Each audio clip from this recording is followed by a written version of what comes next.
The first thing I ever built was a tower of sugar packets on the sticky laminate table at Manny's Diner, the kind of place that smelled like burnt coffee and lemon cleaner and the end of night shifts. And I was 8, with my feet not touching the floor, waiting for my mother to finish counting her tips. And I stacked the white and pink and yellow rectangles until the wobble taught me to slow my hands, breathe, and sit each piece with purpose. That was the first time I understood that things fall when you rush them, and people too. We lived in a studio so small the fridge hummed in my dreams, and I could hear the upstairs neighbor sneeze. And my mother slept with her apron under the pillow like a talisman, coins biting through the fabric and into her cheeks so she woke with constellation dimples. By then, my father had already dissolved into a rumor that smelled like motor oil and cheaper cologne, and family for us was a verb, not a noun, something you did, not something you could rely on. On Saturdays, my mother would braid my hair tight while reruns of game shows stitched canned laughter into the room, and she'd tell me, brick baby, don't ask a house to stand on wishes. And at the time, I thought she meant chores and math grades and keeping the sink free of dishes, but I see now she was sketching a blueprint of surviving without anyone's permission. We didn't have much, but we had routines. A shoebox labeled rain, where 5s and 1s curled like sleeping worms. A list magnetant to the fridge with days and hours, hers in blue pen, mine in pencil, because kids' time was supposed to be erasable. And a thrifted alarm clock that flickered a red 5:17 when she shook me awake to sit on the couch with a blanket and watch the sky trade navy for diluted milk while she laced your sneakers for the opening shift. I learned early that adults didn't get to be tired, they just got to be needed. And that need arrived like push notifications. The rent, the bus pass, the teacher conference, where Mrs. Halverson sighed the way people sigh when they don't realize kids can hear judgment even if it's wrapped in concern, and talked about attitude and focus, and my mother squeezed my knee beneath the desk, a quiet squeeze that said, not now, survive now, prove it later. When the internet came into my life, it felt like a perforation line on the universe you could tear along and peek through. I got a used Dell from a yard sale, keys shiny as fish scales, and if I tilted the monitor just right, I could balance the dead pixel constellation into a corner. After dinner, while my mother soaked her swollen feet in a plastic dish tub, I taught myself to type fast and then faster, played with headers and CSS like they were paper dolls, built a Tumblr where I posted photos taken on a borrowed phone, a cracked lens city of small beauties, a cherry pit stain on a pavement that looked like a map of a country that doesn't exist, a woman's red umbrella hooked like a question mark on a fence, the way rain stitched silver on the skin of Green Lake. People I'd never meet left hearts and comments, and sometimes sent asks that said things like, "This made me breathe slower," which I pinned to a private note because, for a long time, I needed proof that I could make something that made someone else's chest loosen. In high school, I joined yearbook because it was the closest thing to a newsroom we had. I learned to wrangle deadlines, wrestle with InDesign, and smile politely through boys who told me I was organized, as if I were a stapler instead of a person. The first time I pitched a spread on the cafeteria workers, the women who remembered allergies better than the guidance counselor remembered names, the editor shrugged and said, "Is that interesting?" And I stared at his hoodie strings like they were a fuse, then swallowed and tried again, bringing statistics and quotes until he waved a hand and said fine. When the issue came out, the lunch line hummed, and Mrs. Ortiz touched the photo of herself with a flour-dusted palm, and later I found a post-it on my locker, "Thank you for seeing us."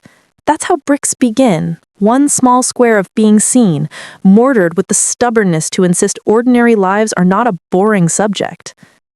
College wasn't a hallway I walked through. It was a window I broke and hauled myself into. We didn't have savings, but we had FAFSA and my essay about Manny's Diner, and a scholarship from a foundation whose gala invitation never imagined someone would RSVP from a secondhand dress with safety pin darts in the waist. I ironed towels on a gym at 5 a.m. and learned the strength of being invisible. Everyone shows you who you are when they think you don't count. I stocked shelves at a drugstore where the cough syrup aisle was a cathedral of human hope, worked evenings at a customer support gig where my headset clamped my hair flat, and I learned how to say "I'm sorry" in 16 variations, all of which meant I see your frustration, but I cannot conjure a miracle. I took night classes with a professor whose eyes always looked like she'd just laughed at a good sentence, and she taught us to layer story like sediment, to let the smallest detail do the loudest work, the tide line of salt on an old shoe, a single orange rind on a windowsill, a vibration in a pocket that isn't a phone, but a nervous heart. My mother's text messages became my sacred thread. "Proud of you, baby," and Eat real food, not vending, as if she could sprinkle vitamins through emojis. I was so busy gluing a future together that I didn't notice how easily some people asked for pieces. Group projects where my name sank to the bottom while others took the grade sunlight. A friend who borrowed my notes and then forgot to credit me. A boy who loved that I listened to his dreams and then, when I spoke mine, patted my knee and said, "You're intense," with a smile that wore the soft teeth of condescension. I began to understand that a boundary isn't a line you draw once. It's the daily act of drawing it again, even when your hands shake. Seattle is a city that pretends to be chill while wearing ambition like a lighter in its back pocket. It's there, and it can start something. After graduation, I moved into a micro studio that was so slender, I joked that if I exhaled too hard, I'd rearrange the furniture. I ironed my single good blazer on a towel on the counter and went to interviews with a portfolio full of hustle and a stomach full of dread. Tech companies with lobbies that smelled like grapefruit and money said, "We love your voice, we'll be in touch," and then ghosted with the practiced politeness of people who consider silence a form of mercy. A mid-sized firm finally said yes to an entry-level content role, which meant writing copy that turned software into something a human could care about, which is to say, I became a translator between engineers and the rest of the world. The first week, a senior manager forwarded my document to the whole team with the subject line, "We got ourselves a poet." And I learned to make poems out of release notes. I parsed, simplified, added oxygen. Slack became the bloodstream of my days, a river of pings and threads and emoji applause. I kept a private channel with myself called Escalator #bricks, where I logged every small win. Fixed bug doc in 10 minutes, persuaded dev to rename feature for clarity, customer emailed, "This saved my Friday." It sounds silly, but I needed receipts for my own effort, because I already knew, somewhere bone deep, that the people who love to ask for your labor will someday ask for your proof too. I didn't become successful, I became consistent. I made templates for chaos. I turned my desk into a command center with sticky notes like stepping stones across a river, and my Google Calendar looked like a patchwork quilt sewn by someone in a hurry. I volunteered for the ugly assignments, the ones with words like revamp and legacy and ownership, because I knew that if you want to be indispensable, you should do the work that makes other people's eyes glaze. When the layoffs came, because of course they did, it was like the building breathed in and held it. The air changed, everyone's jokes retired, knives of rumor scraped in private slacks, and I put my head down and kept sanding the edges off chaos. My manager left. Then her manager left. I stayed, patching holes with duct tape and documentation. And one morning, the VP called me into a glass fishbowl and said, "You kept us shipshape in a storm. We want you to lead the new team."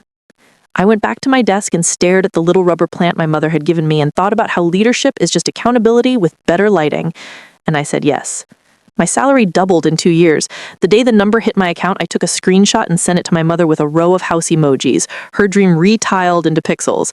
She replied with a voice note so full of tears and laughter that I had to step into the stairwell to listen in privacy.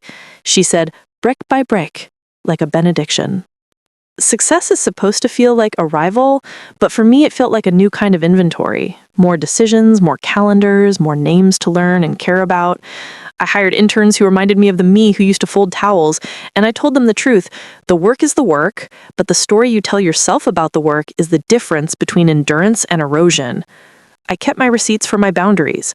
No to the 9 p.m. meeting unless it's production down. Yes to charging my computer in the kitchen overnight so I wouldn't check Slack in the dark like it was a life support machine.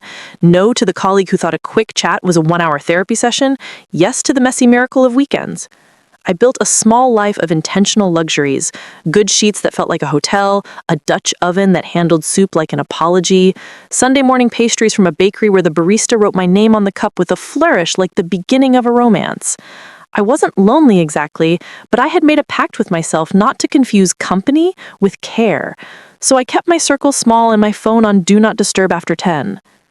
Family was still a noun I held at arm's length, a shadow puppet cast by other people's choices. We hadn't seen my father in years, and when he did appear, it was in stories told by cousins at barbecues I attended like an anthropologist, nodding as they described his laugh, his knack for showing up on payday, his half compliments that landed like gum on your shoe. My mother's side was closer in that way that proximity can be both a comfort and a constant test. There were aunties who believed a woman's ambition should be a hobby, as if our lives were Pinterest boards we'd pin between PTA meetings, and uncles who taught me the posture of the shrug, hands out, palms up, what do you want from me, as if accountability were a foreign language. When I bought my mother a new couch and had it delivered as a surprise, my cousin texted, "Must be nice," with an emoji I couldn't parse. Was that envy, a grin, an open mouth waiting to be filled? I froze, thumb hovering, then put my phone down and made tea. The next day I added another line to my bricks: learn to let someone else's scarcity not become my homework. The thing about building a career brick by brick is that people see the wall, but not the mortar. They clap for the housewarming, but not the nights you worked through stomach acid and self-doubt. The first real test came the winter my uncle slipped on black ice and broke his wrist and couldn't drive his delivery route. Suddenly texts arrived like hail. "You're so good with the computer stuff. Can you help him find something remote? We know you're a boss now. Can you talk to your company?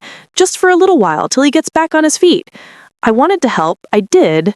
Because love is not a ledger, and because I knew what a month without a paycheck could do to a family that measured in days, not savings.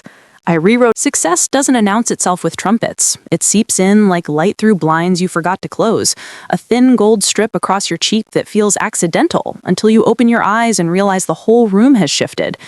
And that's how it happened for me.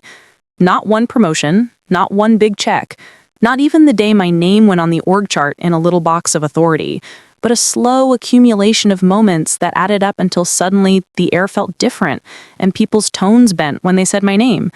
Still, I kept my rituals, the early alarms, the long walks around Green Lake, the habit of documenting every small win in my private Bricks channel, because I knew success without rituals is like a skyscraper without bolts, and I wasn't going to watch mine collapse because I believed my own press too soon. The ascent began with my team. 4 people who looked at me with the nervous hope of interns and the weary skepticism of veterans. And it was my job to weave them together into something resembling trust. And I did it the only way I knew, by being transparent when I didn't know the answer, by praising loudly and critiquing softly, by insisting that mistakes were tuition we paid forward, not debts we hid in shame. Slowly, their emails shifted from tentative to confident. Their Slacks went from stiff sentences to GIFs and emojis. And one morning, I walked into the office and found them laughing at a shared joke that didn't include me. And that's when I knew I'd succeeded. Because a leader's job isn't to be the center, it's to be the scaffolding that makes laughter possible. Outside the office, I started to test my wings in ways I hadn't dared before. I attended a networking event at a rooftop bar where the drinks cost half a week of groceries from the Manny's Diner years. And I remember standing with my back to the skyline, watching the reflection of the city in the glass tower across the street, thinking, I belong here. And also, belonging is a choice I get to make now. I swapped out the thrift store heels that blistered my feet for one pair of Italian leather pumps that felt like armor. And though they cost a month's rent, every click against the pavement reminded me that I was not just surviving anymore. I was authoring. My writing began to ripple outward too. Not just the product docs and customer emails, but essays I published on Medium, reflections on tech and humanity and the small oddities of Seattle life. And one of them, about how bus stops are little confessionals where strangers unburden themselves, went viral in a way that turned my phone into a beehive. Suddenly, editors slid into my inbox. Podcasts asked me to talk. Strangers tagged me with words like poignant and necessary. And though part of me shrank from the glare, another part stretched into it, hungry for the validation I had once begged from empty inboxes as a teenager. I said yes to a few, no to more, learning the power of discernment, because I knew visibility is a currency, and I had watched enough women before me burn out by spending it all at once. With visibility came money. Not a fortune, but enough that my fridge was always full, my rent always paid, my weekends not dictated by fear. And I allowed myself small luxuries. I bought my mother a gold bracelet she'd eyed in a shop window but never dared enter, booked us a weekend at a cabin near the Cascades, where we drank cocoa on the porch and watched fog curl like smoke around the trees. And when she fell asleep early one night, I sat with a notebook and wrote over and over, I am not just making it, I am making more. But Ascent has a shadow, and its name is attention. Attention from people who once ignored you, attention from relatives who used to measure you against their children like a mismatched ruler, attention from so-called friends who wanted proximity to your glow without remembering the nights you studied under a flickering bulb. And it began with little things. A cousin who texted, "Can you help me rewrite my cover letter? You're so good with words." an aunt who tagged me in Facebook posts about our rising star, as if my labor were communal property. A neighbor has suddenly wanted to know what it's like to be rich now, even though my bank account still bore the scars of student loans. At first, I said yes to everything, because saying no felt like a betrayal of the girl who once longed to be asked. But each yes ate at my margins, and soon I was drafting someone else's job application at midnight, then mowing money just until next Friday, smiling through comments about how lucky I was. Luck, they said, as if my years of folding towels and balancing shifts and patching broken lapaps were dice rolls instead of sweat. Meanwhile, at work, my ascent accelerated. I led a cross-department project that felt like piloting a plane stitched together from spare parts. But when we landed it safely, customers happy, executives impressed, the VP pulled me aside and said, "You've got the instincts of someone twice your age." And I thought, no, I've just been twice as hungry for twice as long. My salary leapt again, my LinkedIn filled with recruiters' siren songs, and I began to imagine futures I had once considered fiction. A condo with windows taller than me, a sabbatical in Europe, maybe even starting my own consultancy where I'd call the shots. Yet the higher I climbed, the more my phone lit up with numbers from the past. My father again, leaving voicemails that alternated between syrupy nostalgia and urgent need, cousins with business ideas that needed just a little seed money, family group chats where my achievements were screenshots, accompanied by comments like, "She's the smart one, she'll take care of us all someday." And the words lodged in me like pebbles in a shoe, small but relentless. I started to dread visits back home because the conversations bent the same way. How much I made, what I drove, what I could spare. And no one asked about the nights I stared at ceilings wondering if I was enough, or the mornings I practiced power poses in the mirror just to walk into meetings without trembling. They wanted the fruit without remembering the root. Still, I kept building because ascent isn't just about leaving people behind, it's about proving to yourself that gravity can be negotiated. I poured into my team, my craft, my mother, my friendships with the few who had known me when success was only a dream. And I told myself that the tower I was building could withstand the winds of expectation. But I knew, deep down, that every ascent reaches a plateau where you have to decide, will you carry others on your back? Or will you finally admit that a spine, even a strong one, is not a public utility? That decision was waiting for me, patient as a shadow at the top of the stairs, and though I didn't know it yet, my family was already sharpening their requests into demands, ready to test whether the girl who built her life brick by brick would surrender the house the moment they knocked. It started slowly, the way storms do. A drizzle that felt harmless at first. The occasional cousin sliding into my messages with a, "Hey stranger," followed by an ask so carefully dressed in casualness that it pretended not to be an ask at all, but I knew the rhythm too well by then. The flattery first, then the hook, then the tug. And still, I answered, because guilt is a language daughters are fluent in. And by the time I realized what was happening, it was already pouring.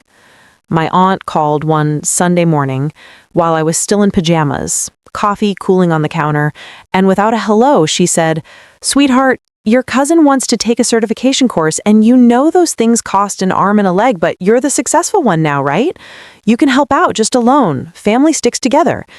And I stood there barefoot in my own apartment, feeling like my achievements had been repossessed and redistributed before I'd even finished my breakfast. I said yes the first time, and then again, because it was easier to click transfer than to explain the invisible bruises of burnout. But with each yes, I felt myself eroding, because what they never saw was the version of me curled on the floor after 14-hour days, or the insomnia nights where I stared at the ceiling rehearsing scripts for meetings that could end my career if I misspoke. They only saw the light, but never the bulb burning hot. Soon the requests multiplied. My uncle hinted about a down payment. A cousin suggested I invest in his startup that was really just an Instagram account selling knockoff sneakers. Another relative wanted me to gift her daughter a laptop, since you have so many from work, right? As if tech fell into my lap like autumn leaves. As if I hadn't stayed up rewriting manuals until my vision blurred. As if everything I owned hadn't been clawed from nights of saying no to fun, no to love, no to rest. And then my father, he always waited until others had primed the ground, showed up with his new number, his new promises, his new vocabulary of family legacy and we can do this together. And when I ignored the calls, he left me a voicemail that said, "Don't be selfish, kiddo. After all, we're blood." And I laughed so sharply it scared me.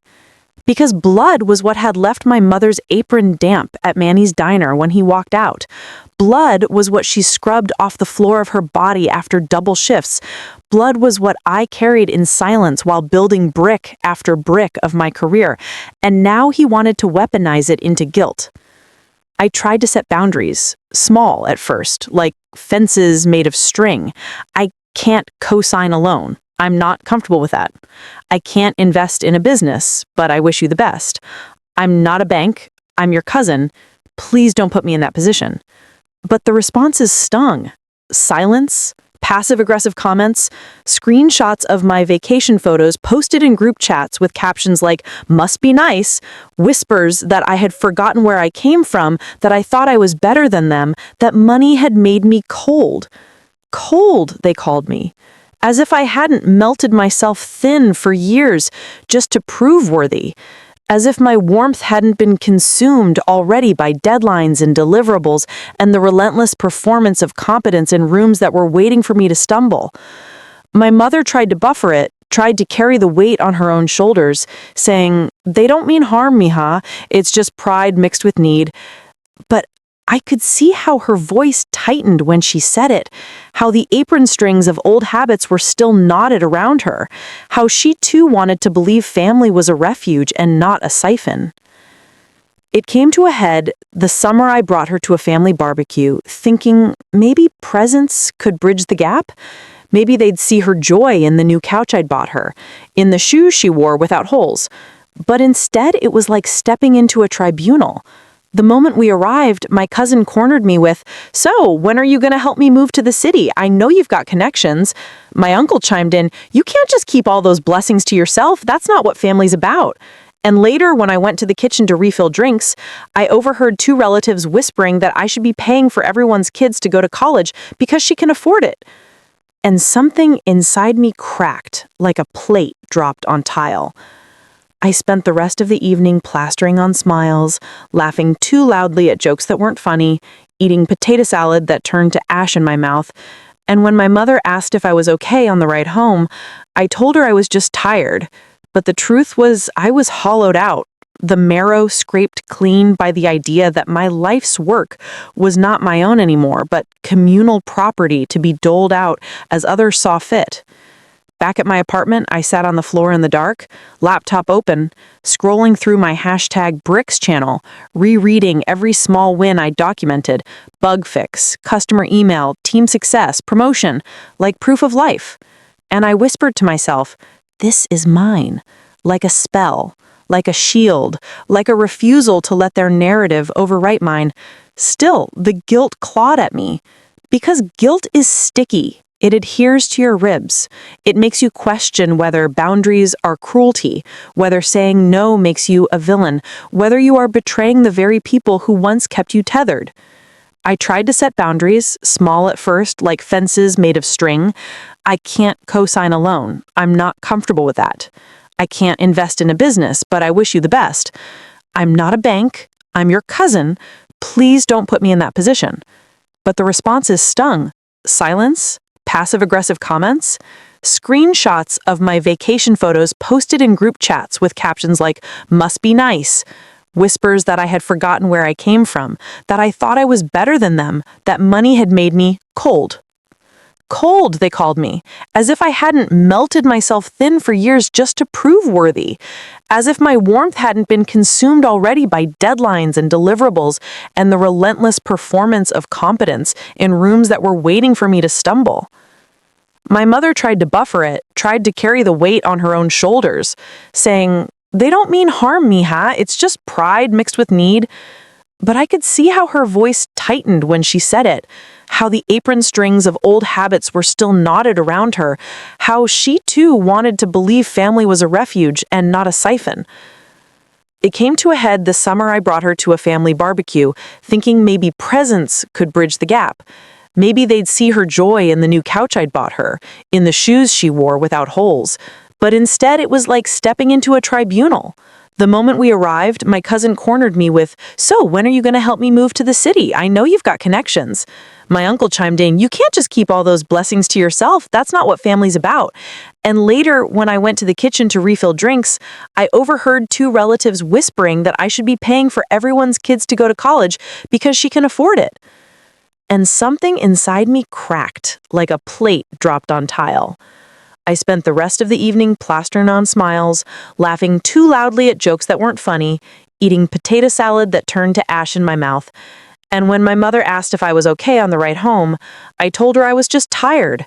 But the truth was, I was hollowed out, the marrow scraped clean by the idea that my life's work was not my own anymore, but communal property to be doled out as others saw fit. Back at my apartment, I sat on the floor in the dark, laptop open, scrolling through my #Bricks channel, rereading every small win I documented, bug fix, customer email, team success, promotion, like proof of life. And I whispered to myself, this is mine, like a spell, like a shield, like a refusal to let their narrative overwrite mine. Still, the guilt clawed at me, because guilt is sticky. It adheres to your ribs. It makes you question whether boundaries are cruelty, whether saying no makes you a villain, whether you are betraying the very people who once kept you tethered. I began to avoid calls, let text pile up unanswered, and the silence grew into a chasm. But instead of understanding, they filled it with stories. She thinks she's better than us. She's forgotten us. She's selfish. Selfish, that word hurled like a stone. When all I had ever been was generous to the point of depletion, when my generosity had nearly broken me, when selfishness was the very skill I needed to learn to survive. The final straw came on a rainy Wednesday night when my father showed up outside my building. I recognized him through the glass lobby doors, older now, hair grayer, but the same slouch, the same hungry eyes. And when I didn't buzz him in, he pressed the intercom and said, "I know you're up there. Don't act like you don't owe me. Everything you are came from me." And that was when the rage roared up from somewhere ancient. The rage of the little girl stacking sugar packets in Manny's diner. The rage of the teenager folding towels at dawn. The rage of the woman who had built every single brick with her own two hands. And now he wanted to weaponize it into guilt. I walked to the intercom and pressed the button, voice steady, and said, "Everything I am came in spite of you, not because of you," and then I cut the line. My hands were shaking, but my heart was still. And in that stillness, I understood. Ascent was never about the view from the top. It was about the strength to defend the climb, to keep the tower intact when others arrived with their chisels. And though my family wanted the benefits without the work, I was no longer willing to sacrifice the house I built just to keep them comfortable in the rain. The confrontation didn't happen in one scene with slammed doors and raised voices, though I sometimes wished it had, wished for the clean break of a scream instead of the slow-motion wreckage of accumulated moments. But the truth is that confrontation is often 1,000 whispers becoming too loud to ignore. And for me, it began with my mother's voice one late evening as she sat on my couch, her hands twisting the hem of her shirt, saying, "They think you don't care anymore." And I felt my chest squeeze because she wasn't accusing me, she was relaying the message like a reluctant messenger, but still, it landed like an arrow. I turned off the lamp so she wouldn't see the tears prickling and said, "Mom, caring isn't the same as paying everyone's bills." And she nodded, though her eyes shone with the ache of wanting peace between her daughter and her blood. That night, I lay awake staring at the ceiling, the shadows of city lights making fractured shapes on the plaster, and I realized I had been living in negotiation with ghosts of obligation, of scarcity, of the girl who wanted desperately to be accepted, and it was time to exercise them. The next day, I drafted a letter, not an email or a text, but a real letter, printed on paper that smelled faintly of ink, because I wanted the weight of it to be undeniable. I addressed it to the family group as a whole, a collective answer to their collective demands. And I wrote, "I love you, but love is not measured in money transfers. I respect you, but respect is not the same as blind compliance. I will help when I choose to, not when I am cornered. And if you believe my success obligates me to sacrifice myself until nothing remains, then you are asking me to betray the very work that made me who I am. I sealed it, mailed copies, and then waited, heart thudding like a drum in my throat, wondering if silence or fury would return to me. It took a week, and then the messages began. Some angry, some pleading, some laced with sarcasm. Must be nice to set boundaries when you're sitting pretty in your city apartment. But I didn't answer right away, because part of confrontation is holding steady when the counterwaves hit. Instead, I went to work, led my team through another launch, stood in front of executives with slides that distilled months of sweat into clean bullet points, and when I walked out with applause ringing in my ears, I thought, if I can withstand this room, I can withstand my family's anger. When I finally did reply, I chose the simplest words possible. I am not abandoning you. I am choosing me too. But of course, words don't dissolve entitlement, they just expose it. My father called again, angrier this time, his voice raw through the voicemail. You think you are better than us? You wouldn't even exist if it wasn't for me. And for the first time, I didn't cry, I didn't shake, I didn't doubt. I played the voicemail once, then deleted it. And in that deletion, I felt a freedom I hadn't known since childhood, a freedom from the mythology of blood. Still, the confrontation came to its climax at Thanksgiving when I decided to attend despite the tension, thinking maybe presence could heal what letters could not. I walked in with my mother, the smell of roasted turkey and cinnamon pies clinging to the air, and the chatter died for a heartbeat, then resumed in a forced cheerfulness that felt like plastic cracking. We sat, we ate, small talk bubbled like a weak broth, and then, inevitably, someone asked about my job, my salary, my blessings, and I felt the room tilt toward the familiar script. And before anyone else could pile on, I set my fork down and spoke, calm but sharp. I need everyone to hear me. I am proud of what I've built. I worked for every brick of it. I will not apologize for having more now than we did before. But I am not your safety net. I am not your bank. And if you think loving me means draining me, then you don't love me at all. You love what I can give you. The silence that followed was the kind that makes even clocks hesitate. Eyes darted, mouths opened and closed. My cousin muttered selfish under her breath, but I held her gaze and said, yes, selfish enough to survive, selfish enough to thrive, and selfish enough not to hand over my future just because you wasted yours. My mother's hand slid into mine under the table, trembling but firm, and I knew she was with me even if it hurt her to watch the fissures widen. The meal stumbled on, brittle and uneasy, and when we left, my phone buzzed with messages that swung between guilt and rage, but I didn't cave, didn't explain, didn't soften. I blocked numbers, I left group chats, I drew lines in permanent marker instead of pencil. It wasn't clean, it wasn't pretty, but confrontation rarely is. It's messy and raw and leaves scars, but scars are proof that healing has occurred. In the weeks after, I felt both lighter and lonelier. Lighter because I was no longer carrying everyone else's expectations. Lonelier because I had closed doors I once longed to open. But in that loneliness, there was also clarity. The kind that tastes like bitter medicine but heals what nothing else can.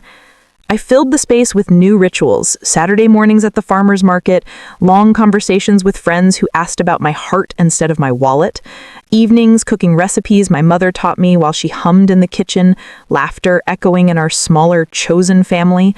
And though the confrontation had cost me the illusion of harmony, it had given me something more precious.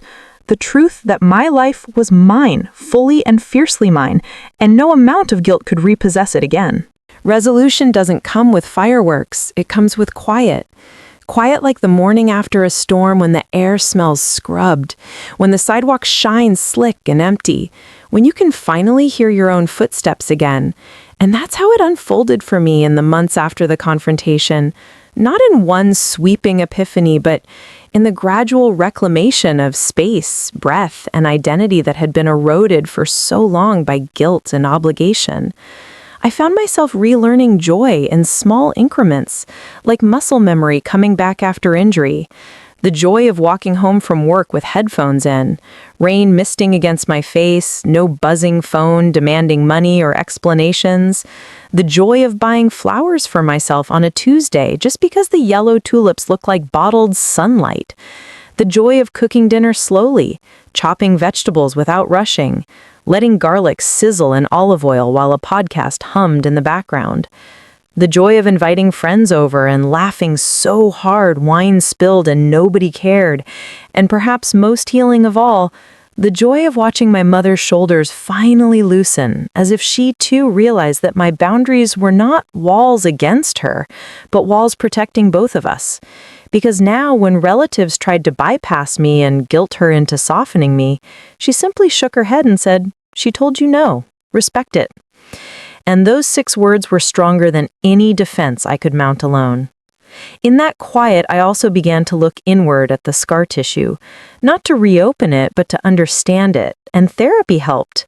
Sessions where I unspooled decades of scripts about duty and family, where I admitted the shame of being called selfish, where I confronted the fear that success had made me unlovable. My therapist asked me once, "What would it look like if you lived without apology?" And that question lodged in me like a compass needle, orienting me toward choices I hadn't dared before, like finally booking that solo trip to Lisbon where I wandered cobblestone streets and drank espresso at outdoor cafes, scribbling notes about the city in my journal, like saying yes to a speaking engagement at a conference where I stood on stage before hundreds of people and told my story, not the sanitized corporate version, but the real one, about sugar packets in Manny's diner and the bricks no one clapped for. And when I finished, the room rose to its feet, and I realized I had transformed my pain into a map for others. Like signing the papers for my first condo, a space with wide windows that faced the water, where every sunrise reminded me I had built a home no one could take credit for except me. And yet I didn't cut family out completely. I chose a new definition. Family as the people who water your roots instead of cutting your branches. Family as those who sit with you in silence without demanding anything in return. Family as chosen as much as inherited. For me, that circle became my mother, a handful of cousins who understood without asking, and friends who had walked beside me through every ascent and collapse. I began to send out invitations, not obligations. Dinners at my place, hikes in the Cascades, Sunday phone calls with the cousin who never once asked for money, but always asked if I was sleeping enough. I let my father's number stay blocked, a boundary I refused to revisit, not out of anger anymore, but out of acceptance that some doors must remain closed for the foundation to stand. My career flourished alongside this newfound peace. Promotions stacked, opportunities unfolded, but now I approach them not as validation, but as tools, as resources to build a life textured with choice rather than duty. I mentored younger women entering tech, telling them what I wish someone had told me, that success is not an apology tour, that your labor is not communal property, that boundaries are not cruelty but clarity, that you are allowed to rise without carrying everyone who once doubted you on your back. And slowly, word filtered through the extended family grapevine that I was different now, that I was hard, that I was unreachable. And instead of flinching, I wore those words like armor because I knew they weren't truth. They were projections of disappointment that their siphon no longer flowed. Different, yes, different because I chose peace. Different because I chose myself. Different because I refused to confuse generosity with self-erasure. Hard? Yes, hard like steel beams that hold up skyscrapers. Hard like the shell that protects something tender inside. Unreachable? Yes, unreachable to manipulation, unreachable to entitlement, to the gravitational pull of their endless need, but reachable always to love that was reciprocal, to care that was genuine, to connection that didn't come with invoices attached. Years later, standing in my condo with its floor-to-ceiling windows framing a Seattle sunset so vivid it painted my walls orange and rose, I lit a single candle stuck into a chocolate cupcake, just like the one on my 30th birthday that no one remembered.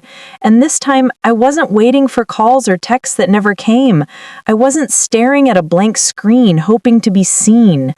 I closed my eyes, inhaled deeply, and whispered to the girl inside me, the one at Manny's stacking sugar packets, the one folding towels in the gym at dawn, the one staring at ceilings rehearsing survival. We did it. brick by brick, and it's ours, all ours. I blew out the candle, the smoke curling upward like a signature on the air, and in that moment I knew the story wasn't about resentment, wasn't even about revenge, wasn't even about proving anyone wrong. It was about proving myself right, about building a life that didn't collapse under the weight of other people's expectations, about standing inside the house I had made with my own hands and knowing that finally, after years of scaffolding and storms, I was home.